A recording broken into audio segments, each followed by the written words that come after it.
You're listening to the Multiverse Fancast, proud member of the Misfit Faction Media Network. My name is Oliver Queen. My name is Barry Allen, and I am the fastest man alive. My name is Kara Zor-El. I'm from Krypton. Everyone, this is my cousin. I guess you already know. Okay, I think I have this. Oliver. Green Arrow. Dig. Spartan. Thea. Speedy. Okay. And Sarah. White Canary. Jax. And Professor Stein. Firestorm. Ray. Palmer. The Atom. And Mick. Oh, Heatwave. Always a pleasure to see you, Lucy. Hello. Don't believe we've met. Lucifer, Morningstar. Consider us even, John Constantine. Constantine. Is it? I don't care. You ready? All right, then. On with the show.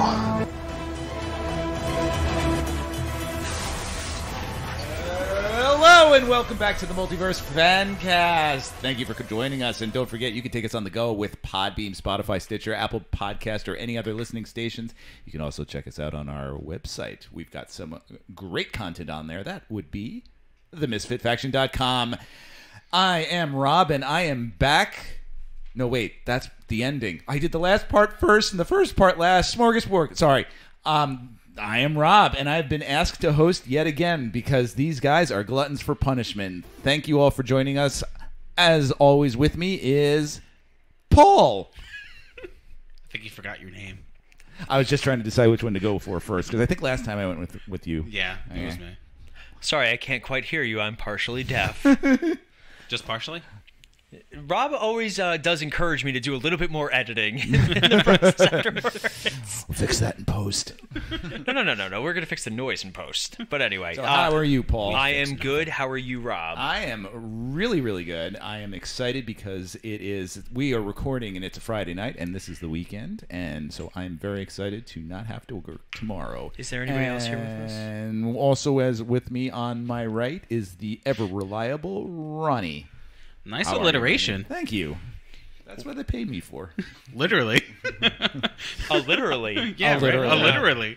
I'm doing well, sir. How are you? I'm actually really, really good. I'm very excited because, as you might know, this month, it's Miller time. We're looking at Frank Miller.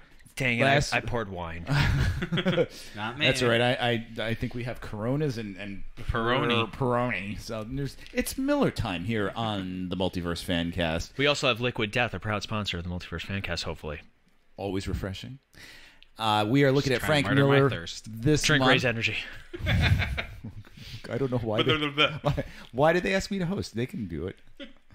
And it's we fun are interrupting someone else. Doing Frank Miller this month. Last week, as you might remember, we looked at Frank Miller's 300. And this week, we're looking at Frank Miller's Sin City, one of his seminal works of literature. Sin City comics were put out years ago, and we're going to take a look at Sin City, the first film, and Sin City, A Dame to Kill For. And we're going to judge how... Sin City, the other film. The other film, and how effective they are.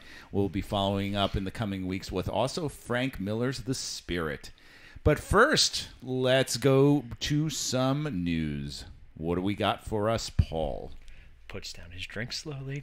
So, just a couple of news points. Unfortunately, it's so weird. We go through these giant waves of news, and like some weeks we have a lot, other weeks we don't have too much. So, we're actually going to start off with some Netflix news. Cool.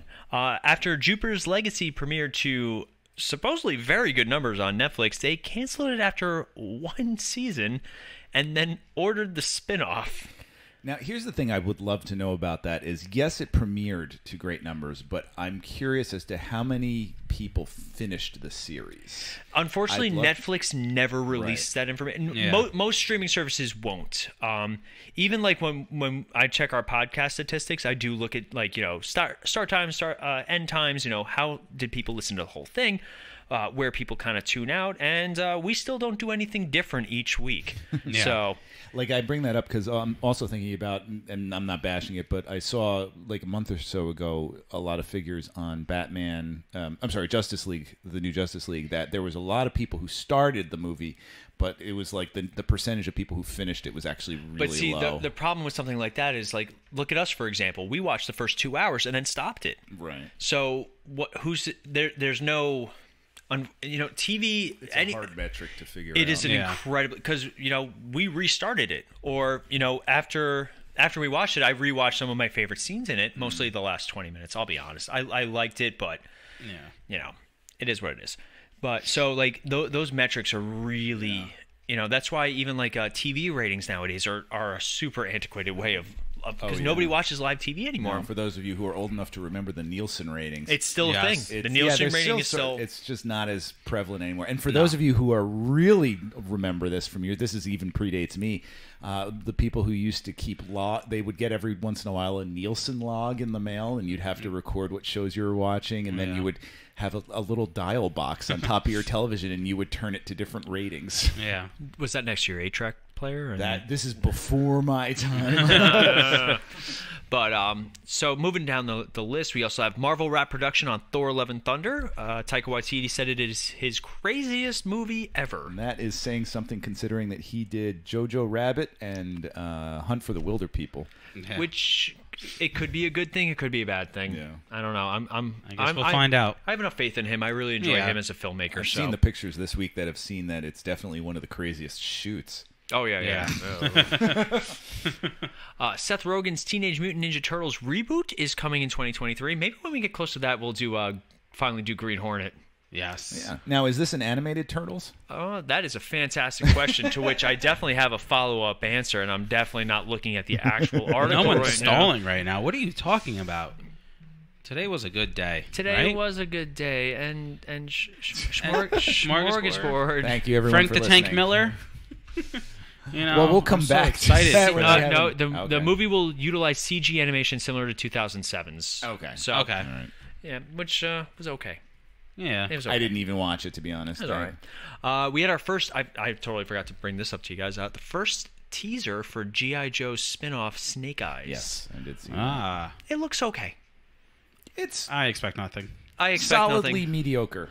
I as much as the other two films are not good, I still enjoy them. Mm-hmm. I can watch them, and it is one of the rare examples of The Rock not nailing it. Like, this was really before the Rock-assance. Oh, I totally forgot he was in it. He plays Roadblock in the second one. Yeah. Actually, that's another one I've never seen. Like I know you guys were talking about television adaptations and on Cinematic Adventures. Yeah, G.I. Joe was brought up. G.I. Joe, and you also mentioned Dukes of Hazzard. And those are movies I have not seen. I think because I just have too much fondness for the original, and I don't want anything ruining it. Mm-hmm. Yeah, that's fair. And for me, it's never about ruining it. It's always about. For me, I always look at, does this make the show better, or is the movie just bad? Yeah. So there are some movies that actually do a better job. Like the 21 Jump Street franchise is fantastic. And I think it's hilarious. Better with each one, yeah. Yeah, like because they also and the Brady Bunch's movies that we just did on Cinematic Adventures tonight, like they're funny because they love the source material but also make fun of it. And just to give you a quick preview, like this also for me, Sin City is one of those ones where the sequel kind of ruined the first one a little bit for me. Yeah. So that's something we'll talk about when we get to our Sin City portion of the show. And then any other news? The last bit is the Flash director shared his first look at Michael Keaton's Batman suit. Sorry, Batman's Batman suit. Yeah, Batman's Batman suit. Wait, Batman has a Batman suit? It'd be awkward if he had a Flash suit. So it was just the emblem on top of the chest piece, but with jelly on it. It looked like jelly, Is but this it was probably Robert Pattinson's Batman? No, the Flash movie. Oh, yeah. So Michael Keaton is reprising his role, and it seems he will be suiting up for it. Yeah. Okay. And like a flashback. It could be, or it could just be like the suit on display in the Batcave, like Batman Beyond style. So I am holding. So this is the Flashpoint movie, the one that's going to erase our memories. This is the Crisis on Infinite Earths. Oh, okay. Well, because if you guys, unfortunately, so let's backtrack a little. All right. Here we go. A few months ago, when Crisis on Infinite Earths came out, we actually got the podcast together for the first time since our hiatus and recorded an episode, and then the audio got completely degraded and was not usable, so we couldn't post the episode, and it kind of took the wind out of our sails as we were trying to launch the boat. Yes. So during that episode, I think It's a good boat analogy there. Thank you. I really worked hard on it. Wine brings out a little sophistication in me. A minus. Yeah, I think that better grade than I ever got in high school. But That's saying a lot. I went to McCarthy. But during that episode, I think we actually said out loud that we thought that the scene where Barry Allen's meet Yes. was going to play out in the Flashpoint movie. Yeah. Yes. And we still hold by that theory that at some point in this Flashpoint movie, when Barry's traveling multiverse worlds, that scene is going to be redone. Yes. And I would love to see it from That was a good geek out moment. well, it was, and we've had a lot of Marvel versus DC discussion. Some of our most popular episodes were our Marvel versus DC episodes. Royales. Yeah, we've done 2. I think maybe when Flashpoint comes out, we'll have to do a third one. Just kind of So we can get a Marvel guy in there.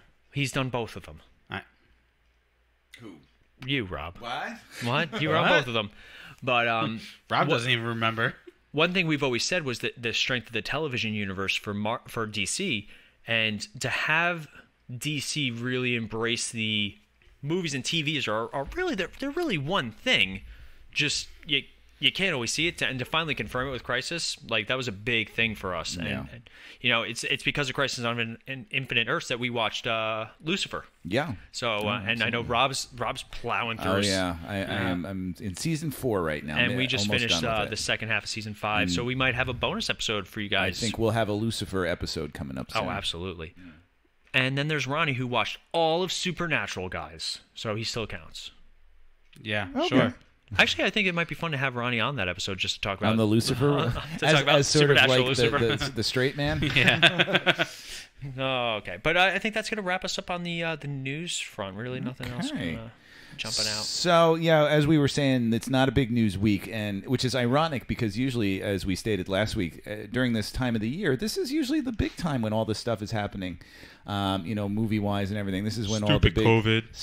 so all the superhero tentpole movies are coming out and everything. The good news is that we do have a nice schedule coming up with Black Widow in July, and then Shang-Chi in September, and then November is there's a hand in the back. Yes, Eternals. One more piece of news that Paul totally forgot. They officially confirmed that Oscar Isaac will be playing Moon Knight in a post. I was wondering why he was training with a knife specialist. A knife specialist and with the bun on top of his head. Yes, and also we had some casting news with Man bun. Jessica Drew, the Spider-Woman, has been cast in Spider-Man Enter the Spider-Verse 2. We have actress Issa Rae from the show, from something called Insecure. I don't know her I that know much. that show. Okay. Okay. I do know Insecure, yeah. Yeah, I don't know her too well, but I am excited to see Jessica Drew. I think it's the movie debut. And also, news, it's not really news, but big. What's the big thing that's coming up this week that we're all really excited for? Is it Ronnie's birthday? Because I totally didn't get him No, anything. that's not for another month. He's talking about Loki. I am talking about Loki. Loki is in just a couple days, and I am... Yes. I stopped watching trailers and commercials for it completely. Oh, I haven't seen anything in a week or two. Yeah, they came out with a bunch of stuff, and I'm like, nope. I want to forget what I've already seen. This way, I'm like nice and surprised. I cannot wait. I'm not excited. What? It's not DC. No. I'm gonna, There's no Zack Snyder. The slow motion is too fast. No, so here's why I'm not excited, Okay. and I'd love to hear both your thoughts. No, you're wrong. That's That's fair. a good thought. That is a good thought. It's just a premature thought. This show can only end with Loki dying. But he's died so many times. But the thing about this Loki is from the I only watched the original like the first real trailer where it's like, hey, all these deviants happening in the timeline. Right. Mm-hmm. Okay. Legends of Tomorrow already did it. No. My thing is this Loki, who is not the Loki we were gifted with by the end of Avengers Endgame. No, this is the end. This is the end. Avengers. This is before Thor: The Dark World Loki. Yeah. He hasn't even gone to prison to think about it. He hasn't lost Freya. Like, this is like, Yeah. there's no real redemption for this. Like, not this yet version. anyway. So for this, he can't survive it. He's an aberration. He's an aberration, a deviant in the timeline, whatever you want to call it. And but yet the Time Bureau, or whatever they're called there, I don't know what they are in the Marvel universe, seems to think that they're going to put him, from the commercials, it looks like they're going to put him to work or something. It looks like it. And like I said, my only reservation is it's been done before. Like WandaVision was a very unique show. Captain America, Falcon and the Winter Soldier was a natural progression of a movie storyline. For this, I only see it in Loki's death, and unfortunately, Loki had such a meaningful death in Avengers Endgame that it really takes a little bit out. Like, don't get me wrong, I'm still excited to see it, but I'm also at the same time not really looking forward to it, if that makes sense. Okay. So. All right. Well, I'll be interested to see if your predictions come true there. 6 episodes of Loki coming up, starting on June 9th. Yeah. Yes. All right. So with that, we're going to take a quick break, and we will. Are you ready for it? Okay. And we're taking a quick break, and we'll be back with our reviews of Sin City 1 and the other one. We'll be back in a flarkin. Today's episode is brought to you by Ray's Energy Drinks from Rep Sports. Whether you're trying to crush your afternoon workout or just need a little extra pick-me-up, Ray's Energy is just the boost that you're going to need. So if you go to repsports.com and any product that you order, enter the code MISFIT89 at checkout to receive 15% off. Anything that you guys buy from that store helps our network grow, and we fully appreciate everything you guys do. That's MISFIT89 at checkout, repsports.com. And we're back. Hi. Did everyone have a nice fartlek? Can you explain what that is a little bit to the listeners so they don't think that we're being totally gross? Please no. So a fartlek is a type of run where it's a constant run, but you change your pace, and you do a certain pace, and then you do a recovery run, then you do another pace. And if you're doing it by yourself, you can mix up your pacing. But what I do is I have a Nike Run Club app, and there's a coach that guides you and tells you, all right, go this hard, now go and relax. Go this hard, go and relax. Why is it called that? That's because. Well, first of all, is it spelt the way it sounds? Yes. Okay. Well, is it? No, it's not actually. It's sorry. Not. Okay. It's FARTLEK. Okay. Is it German? They tell you on the app what it is, and I can't think of it right now, but it's German or Latin or one of those two, and it means like run fast or something, something along those lines. We giggle every time somebody says it. Yes. So this week we are talking Frank Miller, and we are looking at Frank the Tank Miller, and we are looking at his Sin City. So just to give you a little bit of background on Sin City, it was a 7-part comic series that started out in April of 1991, and it ran to 2000. And they are, when I say 7-part, I mean there are 7 collected storylines. It starts off with The Hard Goodbye, which is all about Marv. Then it goes, second one is A Dame to Kill For. The third one, Big Fat Kill. Fourth one, That Yellow Bastard. And then the lesser of them, which is Family Values, Booze, Broads, and Bullets, and Hell and Back. I had the pleasure this week of reading all of them, which totals up to, I really did, totals up to 1,300 pages. They're all collected in a really beautiful book called something like Big Damn City or something like that. It's a huge collection of a book. But anyway, thanks to our local library, and I encourage you to support them too, I was able to get my hands on all of the books, and I was able to read them. So it was really neat to see, to not only revisit the movies, but also to look at the comics and to see, where they came from. And these were, Frank Miller was immensely popular with these.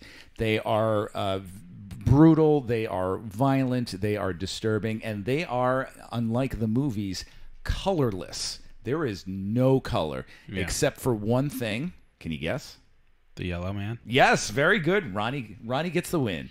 Yes, that's the only color, I believe, in all of the books. The movie adds in a lot of that color, but it is a nice slice of film noir.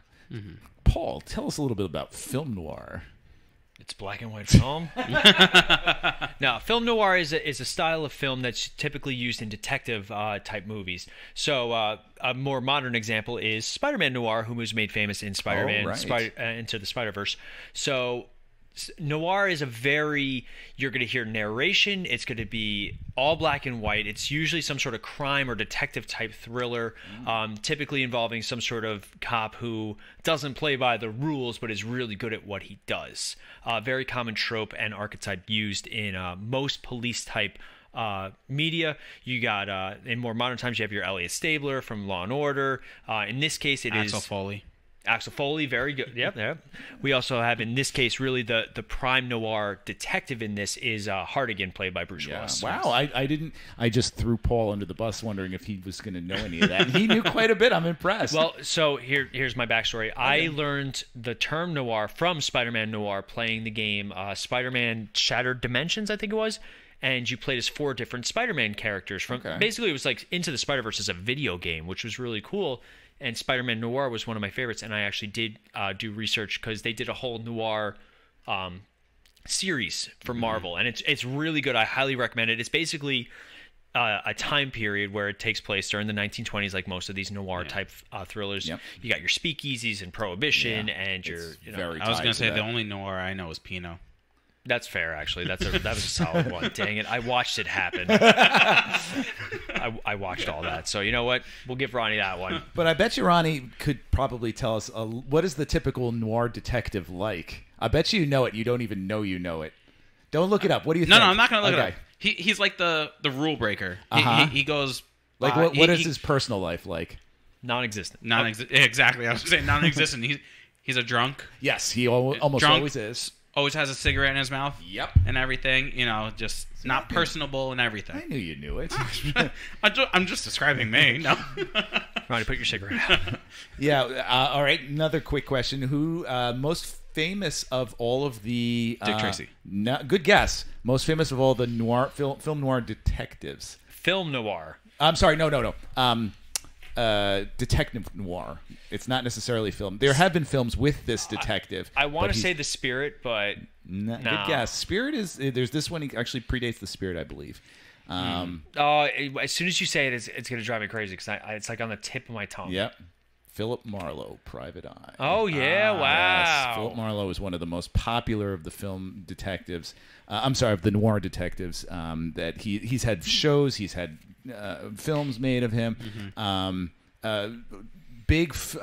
of the biggest film noir detectives actors from the 40s would be Humphrey Bogart. Yes. Oh yeah, yeah. He very much, and a lot of us probably, especially if you're my age, a lot of us probably know that more from all the Bugs Bunny cartoons. Yes, I always know it from the fat guy who's also fit.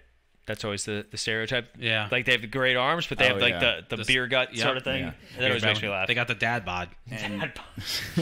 And our noir detective is always getting beat up. He always is he's usually nursing some sort of wound or something. Down on his luck. Yep. There's usually a really troublesome woman that walks into his office. You'll Dick Tracy's a great example, but you also have like more modern types, or like the John McClanes. They're the everyman with a strong moral code. Yeah, they're rough around the edges. For Ronnie, it's what Bruce Willis does best. When he's trying. He's trying. Which is like only in one of these movies. For like Ronnie, he's in both. Maybe in half. Well, he's present in both movies. Yeah, whether he's actually there, I don't know. True. Well, he's a ghost in the second. Yeah. But for like Ronnie, like a character like Mick Rory on Legends of Tomorrow, very abrasive. For me, it's like a John Constantine type in more modern interpretations. The idea of the anti-hero kind of comes out of that, the noir detective, where it's a reluctant hero, whereas with with the detective, he's usually, like you said, he's down on his luck. Things never go his way. He's usually getting punched in the face by somebody. Yeah. There's a very dangerous girl that walks into his office at a very late hour when there's shadows on the wall. Silhouetted, and he's drinking like a bourbon or something. Oh, like that. All right, perfect example for most of our listening audience. Who Framed Roger Rabbit? Yes. Eddie Valiant. Eddie Valiant is very much based on a lot of the such an underrated movie. We did an episode on it on Cinematic Adventures. If you guys want to check that out, you did. I wasn't on it. So this is very much in with film noir, and so Frank Miller, did a great job with these 7 collections, and Robert Rodriguez and Quentin Tarantino were huge fans of it. Can you tell us a little bit about the movie? The movie came out on April 1st, 2005. April Fool's Day. Yes, You're good job. welcome. I'm just proud of you. participating. Thanks for contributing. Good job. That's what I'm here for. It had at the time not huge names, but turned out to be huge name actors in it: Jessica Alba, Benicio del Toro, Mickey Rourke, Bruce Willis, Elijah Wood. Which is funny because Mickey Rourke was at this point a washed-up actor. Yes, at this point, yeah. Which is even funnier because Mickey Rourke and Elijah Wood did not meet in person until after this movie wrapped at the production party. Yeah. Opening weekend, it grossed $29.1 million. Okay. And then overall worldwide, it grossed, I think it was $160 million. It quadrupled its budget of $40 million. Yeah. And it helped out, as much as we didn't want it to nowadays, it at the time helped out the Weinstein Company, which was at the time called Miramax. Yes. That was Harvey and Bob Weinstein. But also, this movie, to give it more credit for the actual movie, forget the studio. We could go on we could do a whole episode about how the despicable nature of Hollywood is not a pleasant place. I've seen Sin City. Yeah, you're right. Yeah. But for this movie, it took huge steps for the comic book genre. This was before if you guys listen to our 300 episode. We talked about how these movies are what started the more, a lot of people give X-Men the biggest amount of credit to starting the superhero movie craze. They even talk about it in Jay and Silent Bob Strike Back. Right. Yeah. Where they're like, ever since X-Men hit it big, all the studios bought up these properties. Sin City was groundbreaking at the time. And we're going to talk about it for the sequel, about the issues that we got to with that. But this movie, aesthetically, structurally, it is a comic book brought to life, and it's done in such a unique way that movies tried to copy it afterwards. Oh yeah. Yeah. Even Frank Miller himself tried to copy it from what I've heard, limited success. Yeah. Oh, I can't wait for you guys to watch it. I can't wait to see the spirit. Yeah. So for this movie is definitely one of those movies that it was groundbreaking at the time, to have an entire set that's just green screen. And that's why the budget's actually so low, because not only did they not do nearly as much marketing as the big names like nowadays do, but to do all green screen, you don't have to build dozens of sets you basically just have to build enough sets that you could, like the bar, they probably made a set out of. Yeah. Some of the warehouses. The bar, it's really only the bar itself. Everything else is green screened. So to have, and basically this is 1, 2, 3, 4, 5, 6, 7 different stories put together. You mean from the comics? This movie. Oh, so this movie wasn't it 6? No, this movie actually incorporates Sin City 1, 3, and 4, and a section from one of their short pieces. So I'll read them off really quick. It starts off with The Customer's Always Right, Part 1, which was an original creation for the movie. Yes. Do you know the story? They used it as test footage to see how it would look on screen. And yes. Where Josh Hartnett... I'm just side note, I'm a really big Josh Hartnett fan. He was huge in the early aughts. And I respect him for not wanting to be the teen heartthrob they were trying to make him into, and he stepped out of acting. But Lucky Number 11 is one of my favorite crime thrillers of all time. Actually. Yeah. It's really good. Every time I think of him, I think of Pearl Harbor. Yeah, and it sucks, but I missed you. But this first one that Paul and Ronnie are talking about here it was done as proof of concept. Robert Rodriguez was the director, and he called up Frank Miller, and he'd been hounding Frank Miller for years to do Sin City. And Sin City was floating around and sort of on desks for 10, 15 years ever since it first came out. And Robert Rodriguez, now if you know anything about Rodriguez, he is a very resourceful director. Mm-hmm. He can really create something from nothing. Are you guys familiar at all with his first movie, El Mariachi? I'm familiar with Spy Kids. I was going to say Spy Kids 2. Which a lot of green screen on those movies. to lesser effect. All right, do you know the film Desperado? Yes. Okay, Desperado was sort of the continuing adventures / remake of El Mariachi. El Mariachi was a movie that was in that same universe as Desperado, and also the third one, which was called Once Upon a Time in Mexico, I think? Yes. Okay. El Mariachi, his very first film, was made for $7,000, and he got most of that money by being experimented on with pharmaceuticals from companies.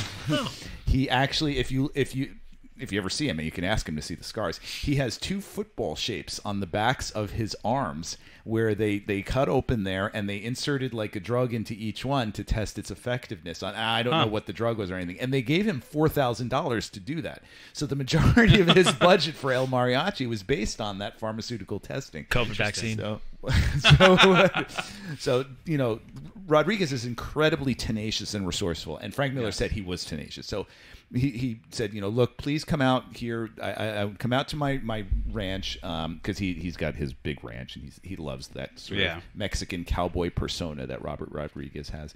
And he said, come out here and you know, I want to try this test proof footage with you with Josh Hartnett. And Frank Miller was so impressed that he's like, okay, yeah, let's do it. So yes.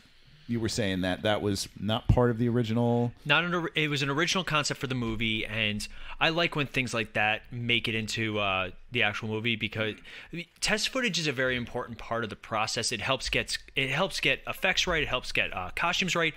Fantastic Four is another good example of like the biggest issue they had was creating the Human Torch, and it wasn't until they did it with Chris Evans that they were able to be like, all right, well, let's make this movie. Like we can do it.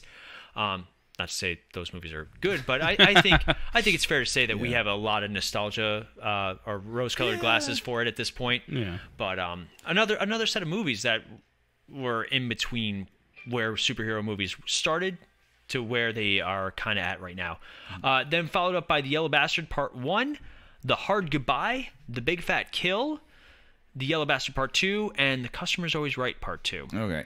So the main, which is funny because again, that's Sin City 1, 3, and 4, and then a short story from Sin City, and I think it's which one is the short story collection? I think it's Booze, Broads, and Bullets is I think the collection. It's either that one or Family Values. Actually the Josh Hartnett one is only a 3-page story, and it's only the first part of that, like the end part there where he's in the elevator is actually completely made up and not part of Frank Miller's. Very creepy too. Hi, Becky. Cigarette? Yeah. It's a bookend for it. It makes sense. So of the 3 stories, you know, let's talk about The Hard Goodbye. Now that is Marv's story. That encompasses everything that Marv is in. So tell us a little bit about Marv's story. Who are you talking to, me or Ronnie? No, Ronnie's taking a deep breath, so it looks like he was gearing up there. So basically, Marv gets framed for the murder of his prostitute. It was right. Or like prostitute girlfriend. He didn't know she was a prostitute. Yeah, she came to him that night for protection. Yes, which we don't know at the time. No. But basically, he's framed, so he's trying to basically figure out like who framed him and all this kind of stuff. That kind of takes place throughout the entire story. He meets up with the what are the women? That group of women.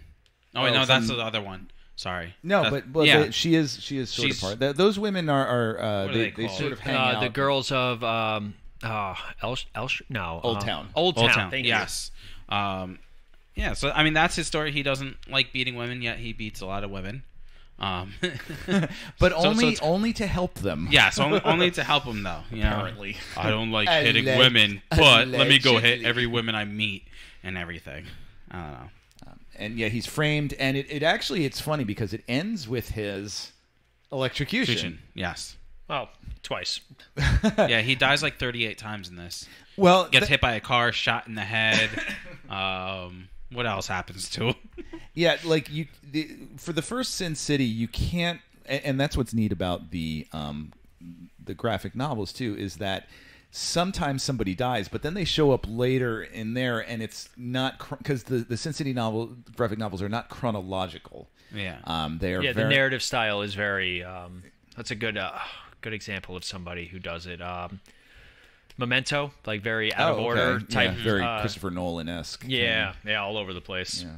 Yeah. So yeah, we have. So, what do we think? All right. So since we bring them up, let's look at Mickey Rourke. So.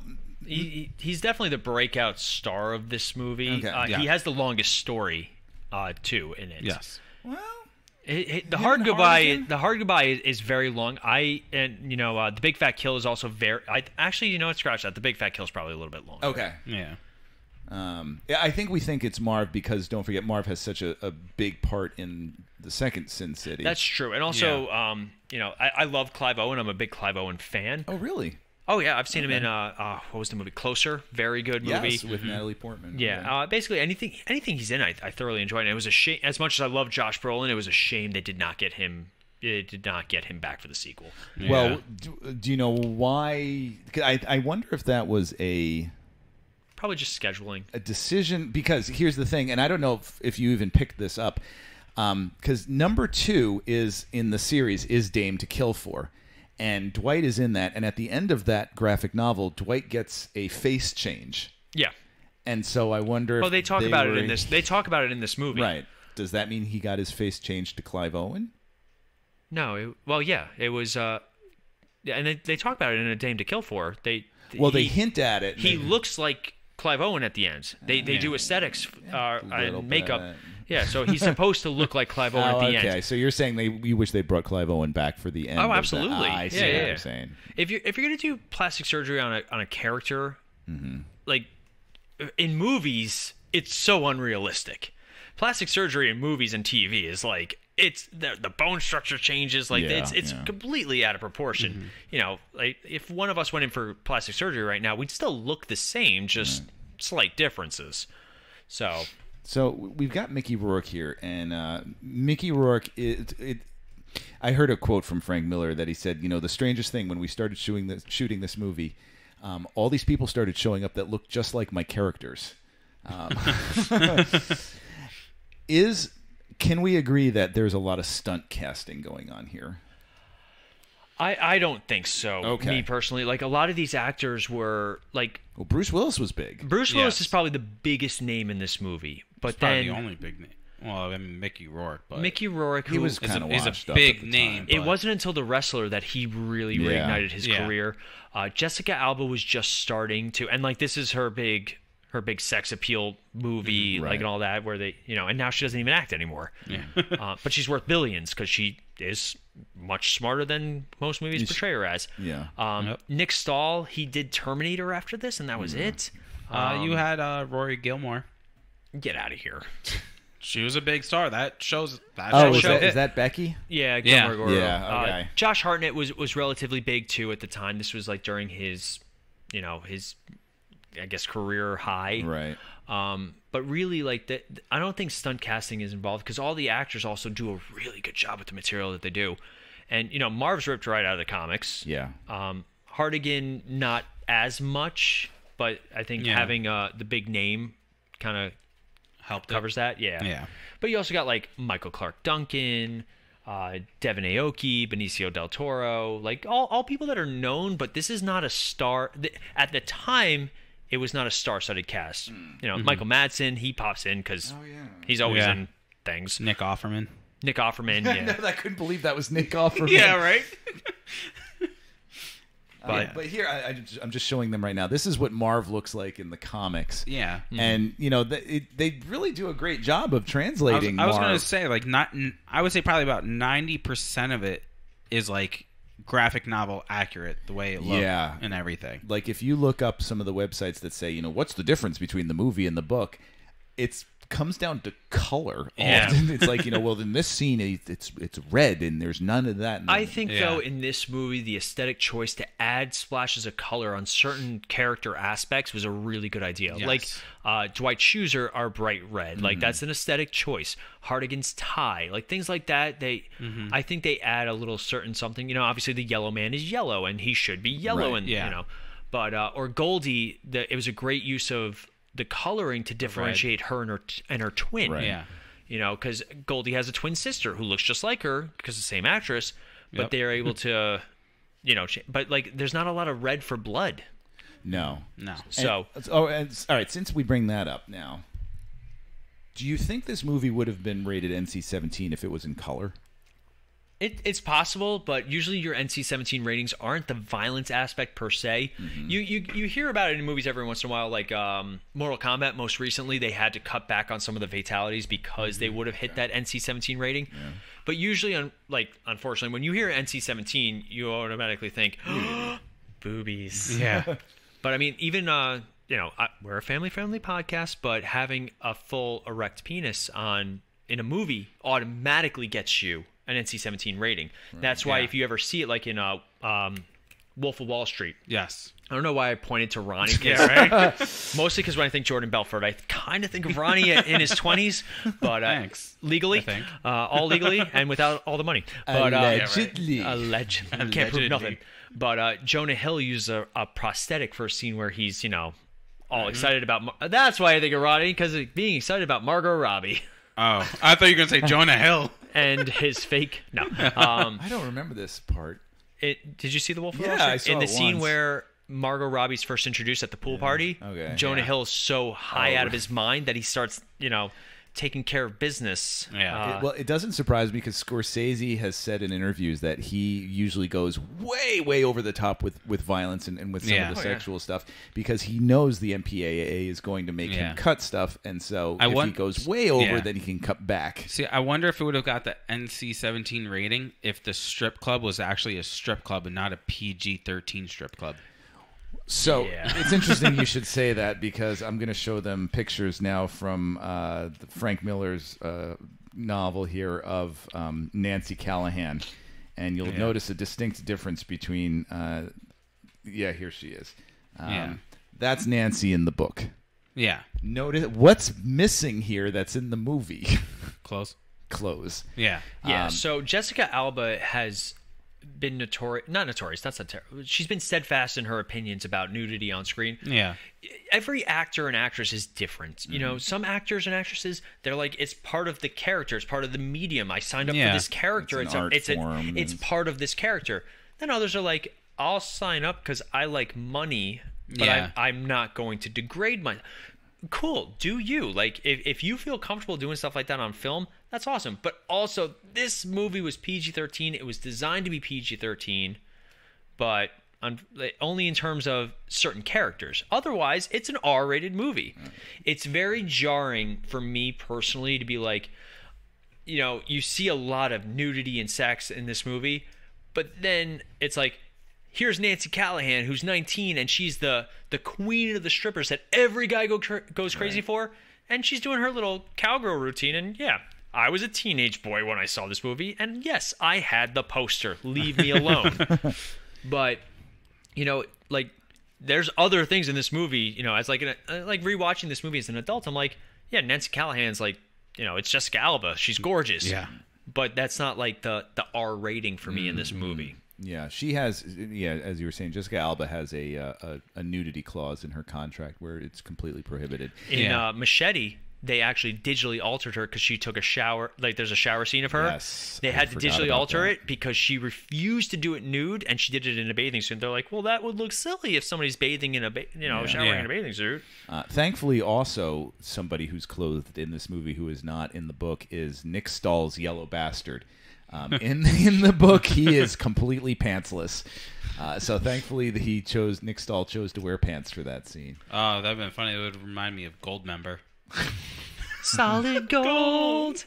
It is you gold. So is this?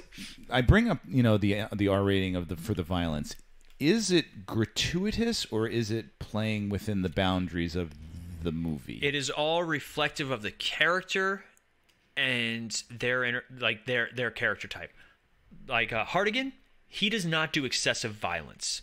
He takes his one shot, like, you know, the scene where they're getting chased. It's a perfect example. He's like, he used one bullet to stop the car because he's like, I don't need to do more than necessary. Like, you got to learn to take your time and all that. Yeah. And when him forcibly removing certain aspects twice, Yeah. it is reflective of his character. I don't think Hartigan would do that to your average run-of-the-mill mugger. But the fact that we see Hartigan, physically removing a man's testicles. I think also that's reflective of where the character is by the end of the story. Same motion, same idea, different execution. Because at this point, he's not a cop no more. He's got nothing. He's got nothing besides Nancy, which is still one of the weird. Like in this movie, I'm glad that Hartigan is like steadfast. He's like. Because in the comics he's way older than Bruce Willis looks in this movie. Yes. Yeah. He's like in his 70s. Yeah, he's like mid 60s, late 60s. I think he's approaching 70s. He's late 60s, and then when he gets put into jail, oh, that's true. Is when he's in jail for for 8 years. 8 years. Yeah. So like, I'm glad in this movie like Hartigan's like get away. Like I will protect you till I can't breathe anymore. But that's about it. But that, she, I mean, it takes a lot could of be your willpower. grandfather. He says it. He says it. That line is well. I will say a lot of the dialogue is directly from the books. But yeah, he does specifically say that in the books. I'm old enough to be your grandfather. I think the only time the violence is exceptionally gratuitous is with Dwight's storyline. There are some moments like Marv's a brawler. They literally say that he would be he was born in the wrong time period. He should have been a gladiator in the Colosseum reveling. For Dwight, unfortunately, except for the fact that he kills Elijah Wood. No, Benicio del Toro. He kills Frank Miller. Oh yeah. Where is Frank? I missed the priest. Where is Frank? Which priest? The one in the confessional. Yeah. Oh, right. Yeah. Because I know where he is in the sequel, but I couldn't find him in this one. Yeah. So, like the Dwight stuff is with Deadly Little Miho, and but again, it's reflective of her character. You'll only feel it if she wants you to, but she also cuts off a guy's hand, So it kind of reminds me of oh my God, I'm drawing a blank right now. Help me out, Suicide Squad. Oh, Katana? Yes. She's got my back? Yeah. She's got my back. This is Katana. She's got my back. I would advise not being killed by her.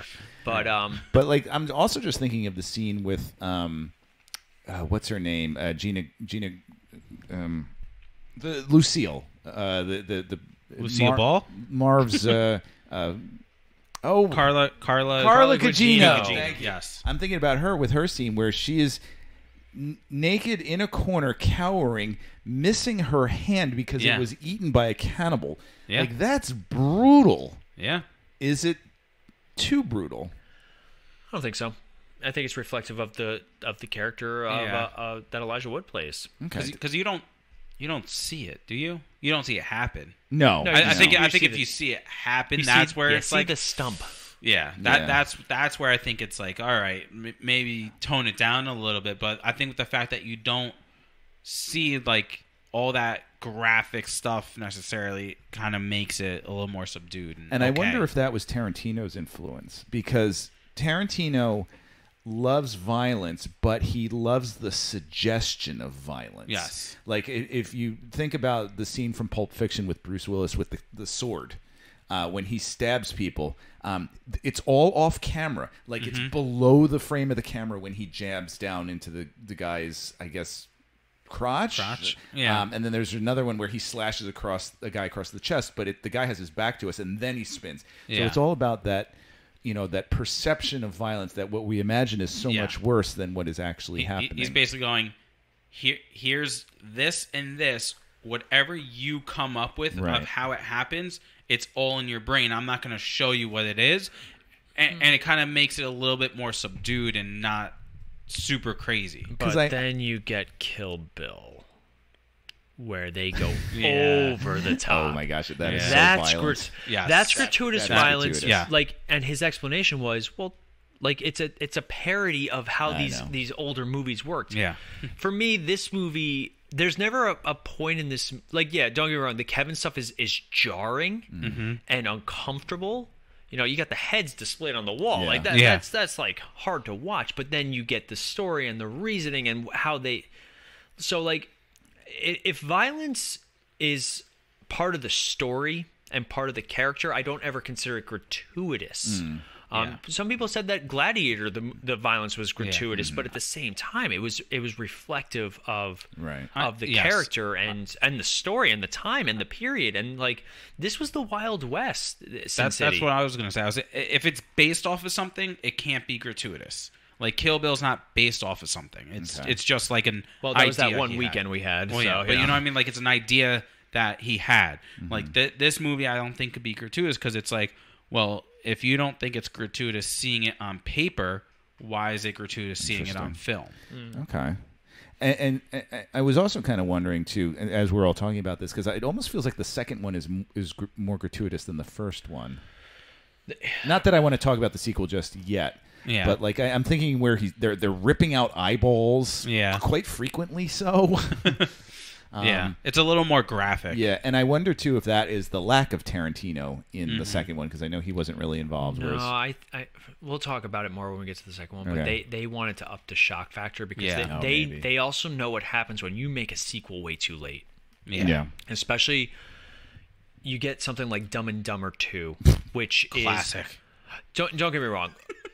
We went to go see Dumb and Dumber 2, and we laughed because it was Dumb and Dumber. Right. Yeah. 25 years later. That's the problem that most of these sequels that come out after an extended hiatus between projects are purely, they're either A, we need to get as far away from the first one as possible while still keeping the look and aesthetic and the feel and the characters in this, or you get the exact same thing. So, or you go way too over the top. Well, that's what I'm saying more for the first former of that, where you have Sin City 2 where it looks the same. It's got the same characters. Like, look, it's the white guys. These are the things you like. You want this. This is what, and obviously, I will never ever be upset that Ava Green is in something. Yeah, it's hard to miss her. Yeah. Okay. Also, now back to Sin City. We were talking about Mickey Rourke a little bit. Now we've got pretty much the three stories. We've got Mickey Rourke's story. We've got Clive Owen's story. So tell us a little bit about Clive Owen's story with the big fat kill. So Clive Owen plays a character named Dwight who's dating Brittany Murphy. Brittany Murphy. Excuse me. Thank you guys. Rest in peace. Yes. Actually, it was very sad watching this. There were a few actors in this who died. Yeah. She plays Shelley, and Clive Owen is playing Dwight, who's her on-again, off-again new boyfriend, and her violent boyfriend. Well, not to her. That is Benicio del Toro as Jackie Boy Rafferty, the real boyfriend, or the guy who can't let go. And he shows up at her apartment while he's there, and I still can't watch the scene where he puts him in the toilet filled with pee. Like that it is one of the. That's the why scene, do you open your eyes? That's the scene that makes you flinch. There's something about bodily fluids in that regards. Blood doesn't bother me. Blood never bothers me, but like gross out things like that get me. On a side note, since you bring that up, the reason I brought up the gratuitousness, and now you're bringing up this too, is I saw this in the theaters. I took my wife with me, and she, by the end, was pissed. She was mad at me. She was mad at the movie. She had been traumatized by this movie because it was so brutal for her. Really? And it was so, for her, gratuitous and over the top. Like, it was because you walk away from Sin City, you do kind of at times feel like you need a shower just to get the stench off of you from it. And so for her, this was really over the top. So yeah, all these bodily fluids, all this maiming and everything, and the sex stuff. At least sex is natural. We all got here somehow. I know we don't want to think about that. Divine intervention, actually. Thank you. A laboratory. Baby stork. The stork. But at least sex. We all had something different. It was great. That was wonderful. Podcast over, guys. Well done. Thank you, Family Guy with the stork. Was it Family Guy with the stork? Baby, we're gonna make it. But the red light bulb. At least that's natural. Whereas violence is not natural. They're laughing. I'm going to keep the listeners with us. At least sex and nudity is natural in life. I just peed a little. I'm so sorry, guys. I think everyone heard it. The chances that people are going to be naked and have sex at some point in their life, there's a good chance of that. The chances of you really, you mean it? Wait, you have to be naked? I have a chance. So you're saying there's a chance. Is that why Ronnie's been naked every podcast episode? But the He chance, hasn't got the hint yet. The chance that one of us is going to murder somebody, that's pretty low. It's just got really real. The chances of that happening, it really, I slim to none. I don't really know anyone personally that's ever murdered anybody, except, I did one of those Scared Straight programs one time, Yes. so I met a few murderers that your way, God. but that was about it. And now look at you. Now you're straight as an arrow. And so, it was that violence, that horrificness to it, that just brutality that just turned her off so badly. That's fair, and I can see it. I can understand it. For me, the Dwight stuff is where the violence gets really ramped up because it turns from.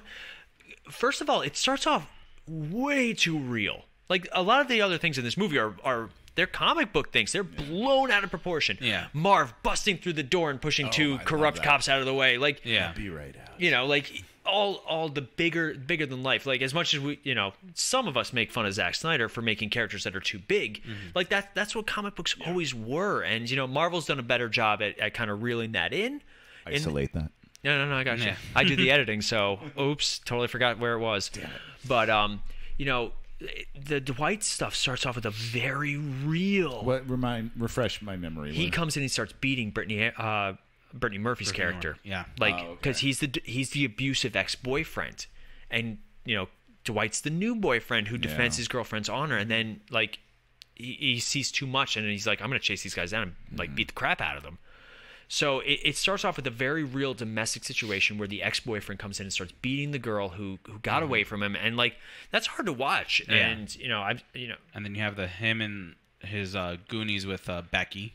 Yeah, So, that scene's very hard to Yeah. watch. It is because it's creepy. Yes. It's say what you will about that sort of trade, but everybody deserves a certain amount of respect in life. Yeah. Whether unless you take it away yourself, but that's a hard series to watch to start off, and then suddenly Jack loses a hand.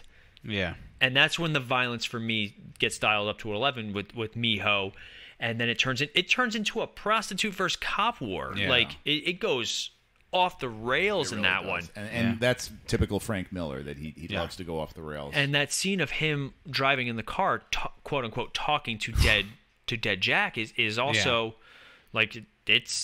if you don't understand it, it's weird, and you have to. It's one of the few scenes in this movie that you have to actually explain to somebody. Well, I thought he was dead. No. It's a psychological thing. It's really all in his head. It's like George Clooney in what's the space movie with Sandra Bullock? Gravity. There it is. Yes. So, which I just also want to say, Benicio del Toro, he is an American treasure. He is Yes. He's the really greatest. good. He's good at what he He does. is so weird and off the rails in everything he does. I'm a big 100%. fan. Yeah, I enjoy him. I love him in the commercials, the beer commercials, where everybody confuses him for somebody else. I don't think I know this. Is this I know what new? you're talking about. I can't think of it though. Is this a new thing? A few years ago. Okay, I don't think I know this. Yeah, it was very entertaining. I love him from Fear and Loathing in Las Vegas. Well, I loved him in the MCU as the Oh, collector. as the collector. He's really funny in that. He's, if you want to see him really do straighter man, not so goofy off the rails, Sicario. Sicario's very yes. good. He was in the Wolfman. He was actually really good in the Wolfman, which is a movie I will defend. Dora the Explorer. Yeah. Oh, is he in the Dora movie? He's Swiper. Swiper, no swiping. No swiping. He was in Star Wars: The Last Jedi. Yeah. Oh, that's right. He's a character that had seemingly had a lot to do and then turned out to have no bearing on anything. I hated that movie. I really did. It's got its points for me. He was also in Miami Vice. Let's go back to something good he did. He was in Miami Oh, was Vice. that Michael Mann's Miami Vice? Yeah. Oh, Yeah, yeah. yeah. With Colin Farrell. Yeah. Yeah, okay. All right, so other comments about Dwight's story. I enjoy it, but also at the end of it, when he's like, well, I'm going to go back to my prostitute. Yeah.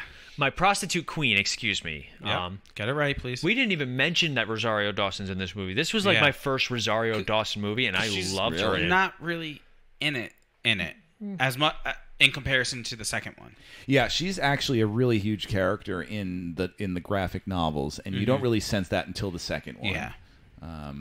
So, all right, so that's Dwight's story, and then the third one we have is Yellow Bastard, which is Hartigan's story. Yes. So, Ronnie, tell us about Hartigan's story.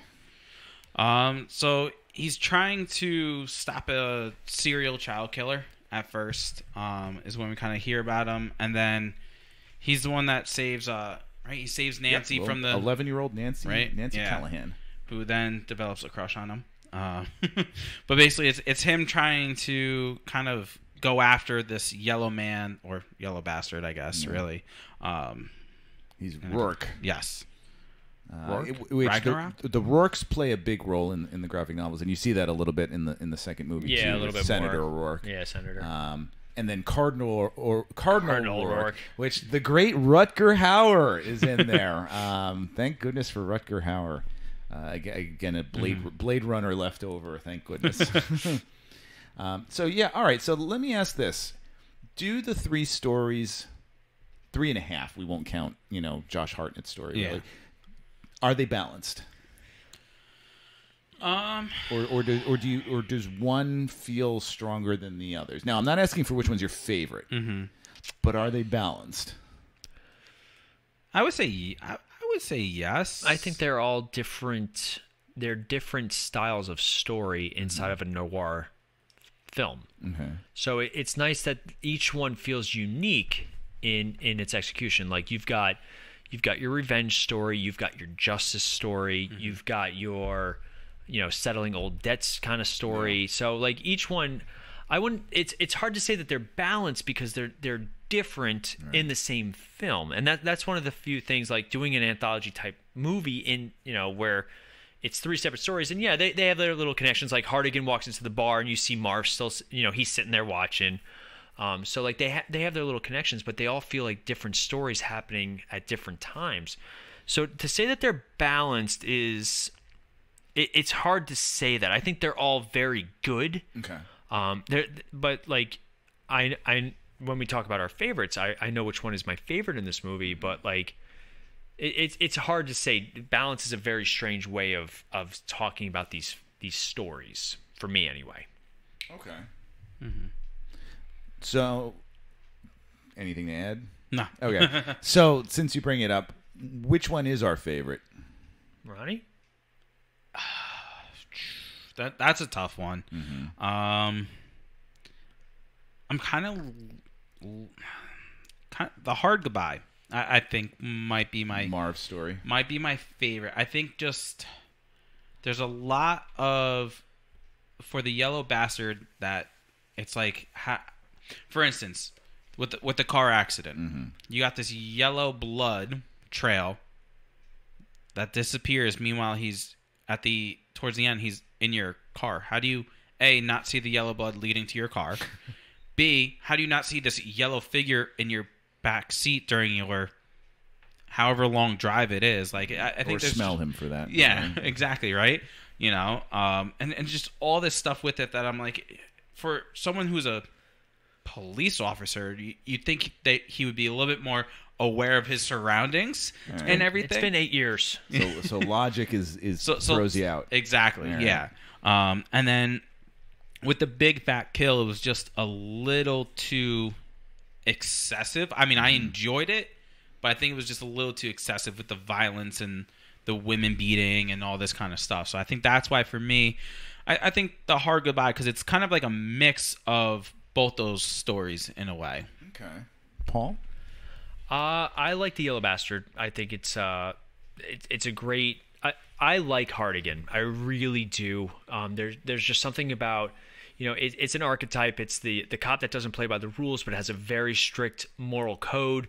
And even though Ronnie made fun of his skill set, he has an incredible skill set. Yes. To hit a tire of a moving car, shooting backwards, after being in jail for 8 years with one bullet. You got my respect, and the fact that you have that dialogue in his head, and it's just he's the kind of guy that you want to learn from. And I will say that The Marv stuff is actually my least favorite. Wow. Not to say that it's bad, Right. But I really like. I like the Yellow Bastard story. I think it has because it's also very. It has a sad ending, but also a satisfying ending. Mm-hmm. And then you got Wait. The Hartigan? The Hartigan stuff. With him killing himself. Wow, making the ultimate sacrifice for the only person that wrote him every day in jail. Yeah, it is a great And also story. to be the How did the yellow? To also That's be, another thing I can't get behind. That What's that? Helps me. So the Yellow Bastard was setting him up. In what right? regards? So he was setting him up to follow him to Nancy, right? So my thing is the Yellow Bastard knew that Hartigan was getting these letters from her. Mm-hmm. Right. Why didn't he just see the address on there and go get him himself? Instead of waiting 8 years, you could have done it week 2. Well, no, because I think the reason they give it is that like they don't know. extend the story. They're not 100% sure that it's Nancy. Right. You know, it could because she's she- signing it Cordelia. Cordelia. So and also like that resonates with me in the fact that Hartigan did the right thing. He was the good guy and he got massively punished for it. Not only did they fixed his heart just so they could torture him. And it wasn't until he thought Cordelia was in danger that, you know, and plus you can write any return address on an envelope and then just put it in the mailbox. Yeah. So she could have wrote Cordelia Jones, you know, 123 Happy Time Lane, and you know, You if I'm trying to kill someone, I think I would go and check out that address. the fake address that I just made up off the top Well, of I'm my just head. saying, if you see it from and you know it's from this person, when you go, But there's check it. but if want to live on Happy Time Lane. I know, right? Who wouldn't want to in Sin City? But if I put that in a mailbox, nobody knows where it's coming from. Nobody knows who I am. So for me, I really enjoyed the Yellow Bastard. Okay. And then followed by the Big Fat Kill, and then the Hard Good Boy. Marv. Okay. Which, don't get me wrong, I think it's all good stuff, but I find, you know, that's just my order. Okay. And I'll stick to it. I will say I've really been back and forth just listening to you guys about this. It's funny too that none of us like Big Fat Kill as our favorite. And I agree. It's not my favorite. There are parts I love in that. Like I love anything with Benicio del Toro with the gun, a gun sticking out of his head, and he's talking like he's crazy and flopping around the car. I mean, that is just great acting. Clive Owen doesn't always do it for me. Interesting. His face is so meaty. I can't get past it.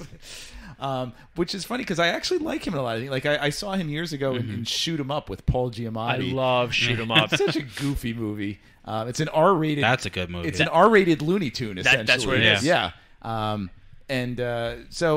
But I like him as. Oh, and actually, I shouldn't say that because also he's in one of my favorite films, which is Children of Men. Which is a post-apocalyptic dystopian. One of the best long take scenes ever. Oh my God, yes! Alfonso Cuarón directed that film, and it's just amazing. But it's not my favorite. I think I might like Marv's story the best, and I think it comes down to casting for me. Bruce Willis seems too glamorous for that role, and I think that he is. I think I get taken out of the movie a little bit when I'm like, oh, it's Bruce Willis. It's Bruce Willis. And in fact, that was one of the complaints I was reading online that, you know, there's sometimes one of the problems with the movie is there's so much narration to it that, and having Bruce Willis giving you all this narration, it feels like Bruce Willis is reading you a bedtime story because he's whispering it and this sort of like... Yeah. So I think it comes down to Marv for me because I think Mickey Rourke just nails it so well. And I will say he nails it in this one. I think he's a little off for the second one. They're there for a paycheck. Yeah. So let's wrap up the first Sin City and let's give a what's our rating? Sin City rating. Let's do a Sin City rating. Sin City rating. Ronnie, Sin City rating. I'm stuck between a 3, 5, and a 4. I can't decide which one. I probably will by the end of me talking, but there's just way too much narration. It feels like I'm being read a book instead of watching a movie. Like I said, the whole thing with the big fat kill just way too over the top with, you know, the women beating and all that kind of stuff and everything. I mean, it's beautifully done. I mean, I didn't read the graphic novel, but I've seen stuff from it and everything, and it's like like the pages are literally like on the film and everything. And some would even argue that it's a little too well. I mean, actually, I have that up here. It says the movie adapts the comics too well because it is. You're like reading a 2-hour-long book. Yeah. I mean, I don't mind reading, but if I'm reading, I want to read a book, not watch a movie. Right. You know, so that's where I'm kind of torn between the 3, 5, and the 4. There's less narrations. I would have had no problem saying a 4. Mm-hmm. We'll split it in half. We'll say a 3 3/4. It's only 3.75. Actually, Rob started. I won't split it this week. Paul, I give it a 3.5. Okay, it's totally solid. I think at this point we are a little spoiled by comic book movies, but at the time this was revolutionary. I have fond memories of it, seeing it as a youngin. You know, I was finishing high school when this movie came out, and this I was the perfect demographic for it. I was right there. I've been married for 10 years already. Well, we don't need to talk about it. But like for me, this was the sex, the violence, the Jessica Alba. Yeah. You know, like this was pure early 2000s teen bait. It was like just dangling there, like come take we want your money. Come on, come get it. And all the trailers were just all the sex stuff and all the cool action shots. Like it was, you know, I have very fond memories of this movie. It is a great movie. It is the first of its kind. It is really the only one of its kind that's succeeded. And there's something about seeing a comic book come to life that always just gets me. So 3.5. I think on a good day maybe a 4, but I think you know, looking back on it, you know, 15, 20 years later, I'm like, was it really as good as I remember it, or am I looking through it, you know, through those eyes still? All right. Having just rewatched it this week after many, many, many, many years, I was, for me, astounded as to how well it held up. It was really solid, and for me, it was about the storytelling. Like, it's so expertly woven together. And some of that is Frank Miller, but some of that is also, and I gotta say, I think that would be Tarantino doing that.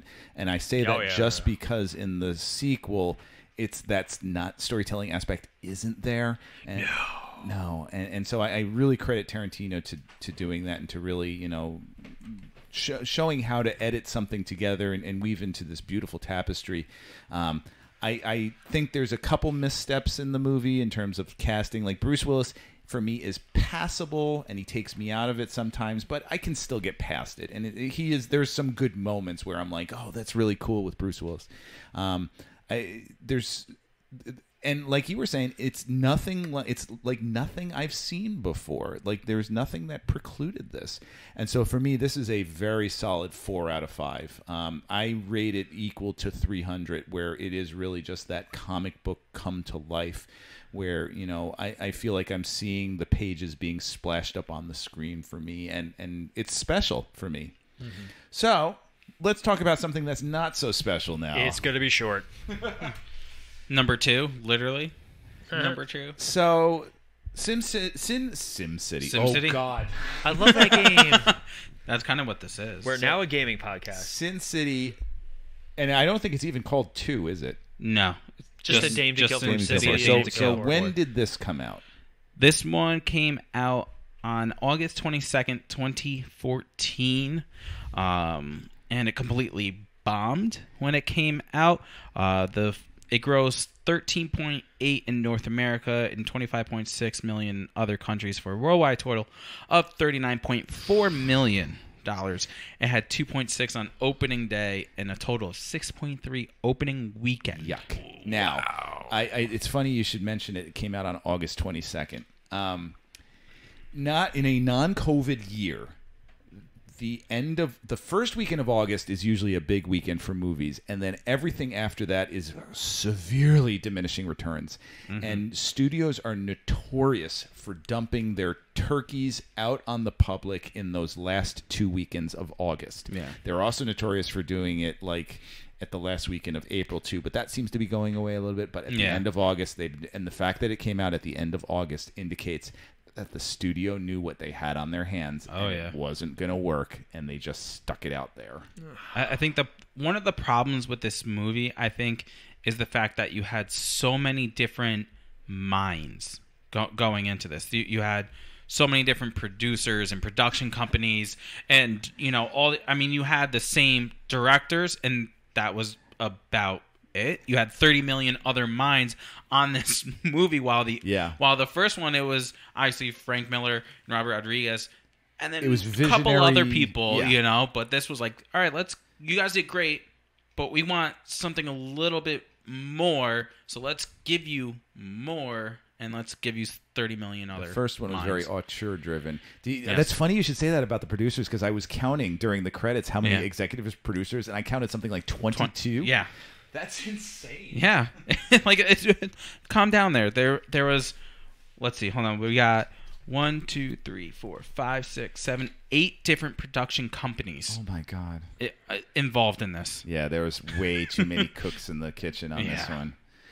So this one is based off of just one of the comics. It is based off of the title Sin name. City's A Dame to Kill For. Yes. It was the second in the series. Now, here's the problem with it. Having read all 7 of the collections this week, 1, 3, and 4, they're the strong ones. And the others are not that good. They blew their load on the first movie. They did. Sin City, A Dame to Kill For is not bad, but it's not up to the same levels as those other 3 stories. And the fact that they took the majority of their film and they gambled all of their chips on one story, that's a problem. And then the rest of it they made up. Yeah. What's his name? Now you had said, Paul, earlier about Eva Green? not Josh Hartnett, Joseph Gordon-Levitt. Yes. That he's like the one good thing in this movie. And that was all made up. That was Ronnie. Yeah. Oh, that was Ronnie. And that was all made up. Yeah. For the movie. For the movie. Obviously. Yeah. I think also what this movie did was these actors got way bigger in the interim. You know, Jessica Alba was a much bigger star. Joseph Gordon-Levitt was hitting his stride. Rosario Dawson, like she exploded. Mickey Rourke, this was post The Wrestler. Yeah. Even Bruce Willis, like this was before his straight to DVD stint. But you also got Ray Liotta, who's not a small Lloyd. Christopher Lloyd, Jeremy Piven, Chris Maloney. Yeah. You know, like you got some bigger names in this who are worth a lot more. So Hayward took over for Michael Clark Duncan's role. Yeah, Dennis Haysbert. Dennis Haysbert. That's it. But you know, like you've got all these. This is a perfect example of, well, let's throw more money and bigger stars at it, and we'll hope for the best. You can't outact a bad script. You can be the best actor in the world, and you'll get noticed for doing the best in a bad movie. Yeah. But it's still a bad movie, and people aren't going to go see it. And you know, unfortunately, we are way past the hype for this movie because at this point, you know, this is 2014. We're talking Avengers. We're talking even like Justice League is a conversation at this point. Like, oh God, I didn't see this movie for the first time until like 4 or 5 years after it came out. Yeah, That was probably the only time I saw it. All right, so let's play this game. Who in this movie is trying and who isn't? Jessica Alba's trying. You think she is? I do. Okay. See, what's your evidence for that? You know, the scene of her talking to Hartigan in the mirror is a scene that I always think about. You know, and Jessica Alba's also one of those actresses that even when she's in a bad movie, she still tries her best. Even when she's in Honey. When she's in Honey, like you know. Like she still tries. Bruce Willis knows he's Bruce freaking Willis. Like, I ain't gotta do this. Mickey Rourke puts in a solid effort. I think Joseph Gordon-Levitt does put in a solid effort. But I was gonna say all your new people are the ones that really. You think they are? Gave it to them. I think maybe not all of the returning, but I would say a good amount of the returning were like, yeah, all right, I guess I'll do this again. Yeah, Bruce Willis is so checked out. Yeah.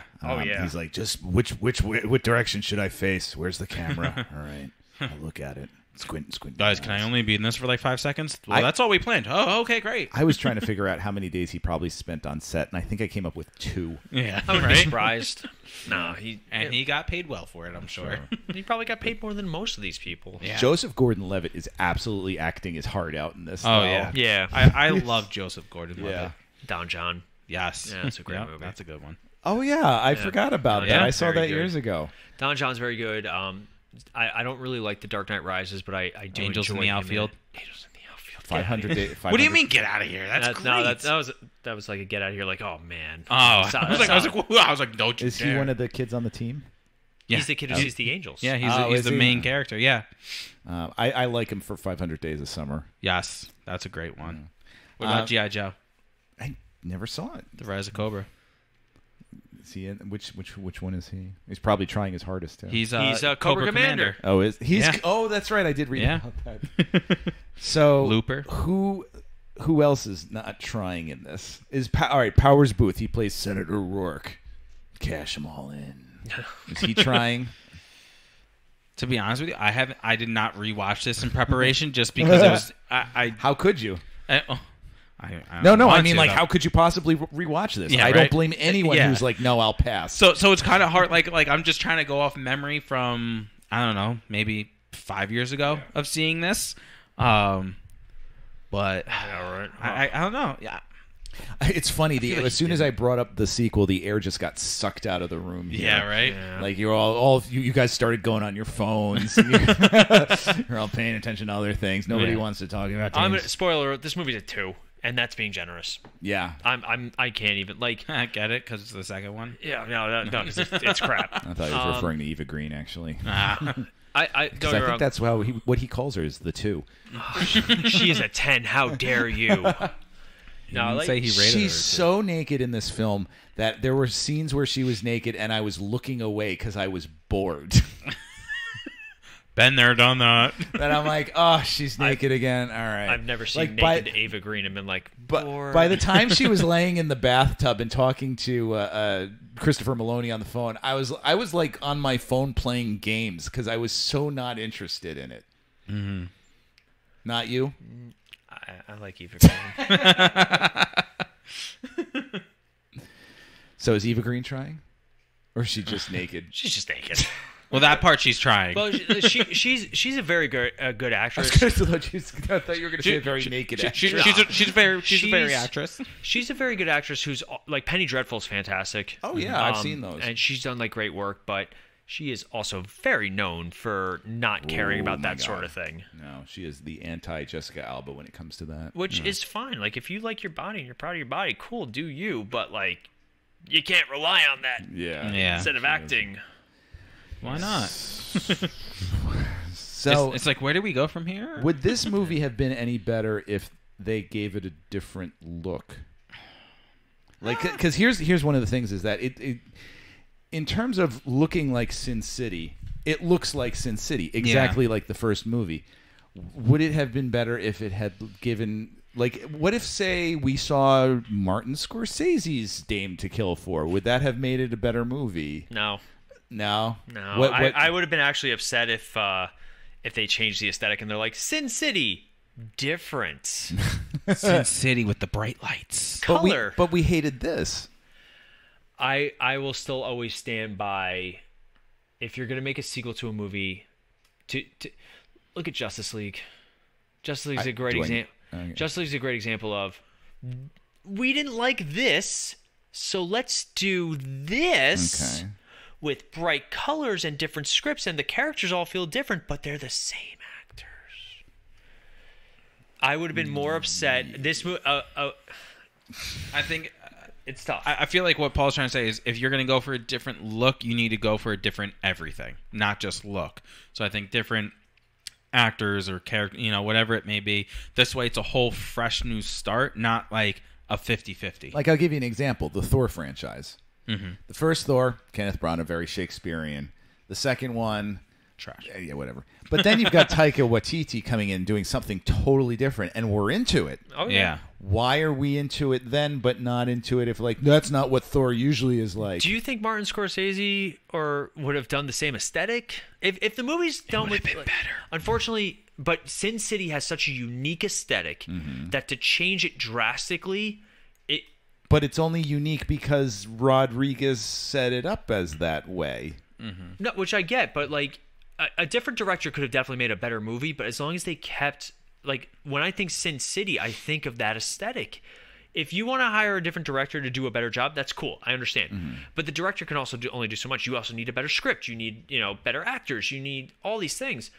For me, Sin City captured the aesthetic of Sin City, or excuse me, A Dame to Kill For captured the Sin City aesthetic. Right. I don't think a different director would have helped it though. Okay. A better script would have helped it.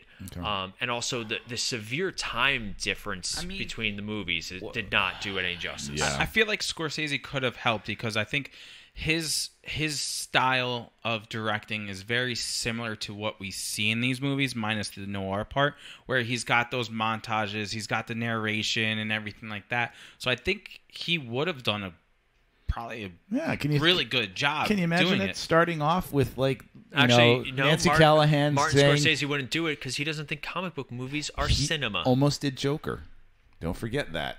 He's gone on record more than once saying that he exec produced Joker. He is the Academy Awards in the form of a director. Well, he's also said that he's quantified his comments about comic book movies, and he's saying that they're not art. They are like roller coaster rides, which has its place. Yeah.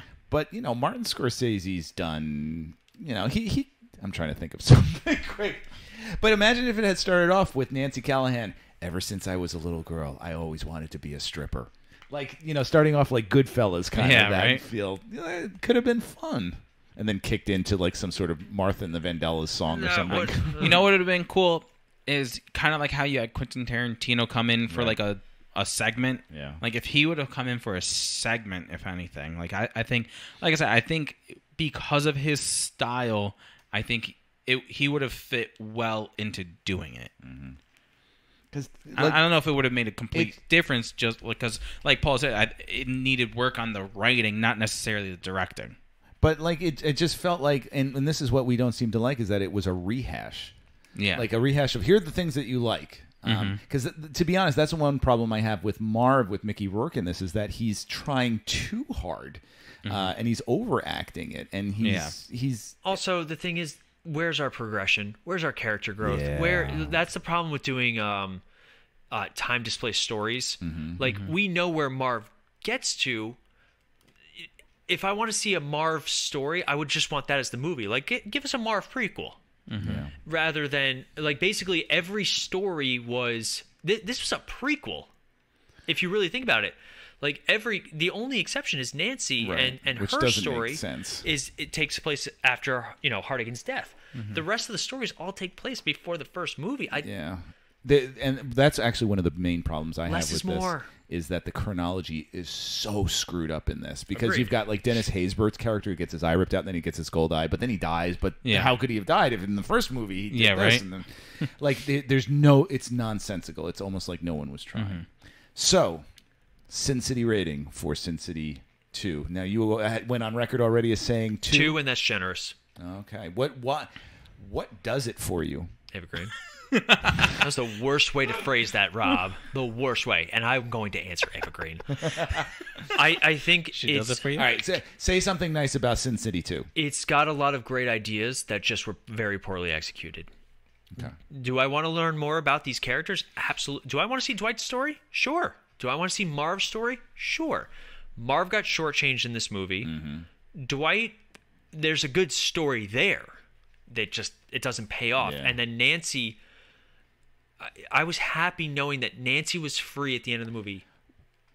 None of these characters get their good payoff. Like Joseph Gordon-Levitt is good in it, but like it just every character falls flat. Yeah, they all feel like they go backwards. Yes. In fact, that entire Nancy thing is completely made up. That's not in the graphic novels at all. I enjoy the aesthetic because I enjoyed the aesthetic of the first movie. I enjoy the actors because they're all great actors. Josh Brolin, all these great actors who I really like, and who, if you put them in a movie, I like them. So, 2, and that's generous. I couldn't help, and you just reminded me when you mentioned Josh Brolin. Every time I heard Josh Brolin speak, I kept thinking of Thanos. Yeah, absolutely. Because he has the same voice in this that he does when he does Thanos. Yeah. Ronnie. I think I'm going to agree with Paul in giving it a 2. But for me, it's not Ava Green. It's Joseph Gordon-Levitt. Mm-hmm. I think... No, not that way. I meant like as far as what saves the movie. You have such a crush on him. Who wouldn't? No, I'm just kidding. But no, I think he kind of saves the movie because I think his story and his segment is the best in this movie, and again, it just aesthetically pleasing, just like the first one was, and everything. I think those are like the only 2 good things to come from it. Rob? All right. Originally, I was going to say 2. If this was a Marvel movie, guys, it'd be a 7. Now I'm even starting to think I should go lower than a 2. Because I may even go 1.5. I have to say, and this is the sign of a bad movie, that it makes you hate the original and the original material too. Mm-hmm. Like watching this, I really want to forget it because it ruined a lot of things for me. It didn't make sense at all. It was like by the time Nancy Callahan has her scars on her face, I'm like, this is so goofy. Yeah, it is ridiculous. And there are a couple good stories that, if in the right hands, I think could be told really, really well in film. I just don't think Rodriguez was the one to tell the stories in the sequels. I would have liked to have seen somebody else take them. This was an R-rated Spy Kids. Yeah. And I like Spy Kids. Yeah. Do you like all 3 Spy Kids, though? I like the first 2. Yeah. Wow, you're even liking the second one? I think the second one is enjoyable.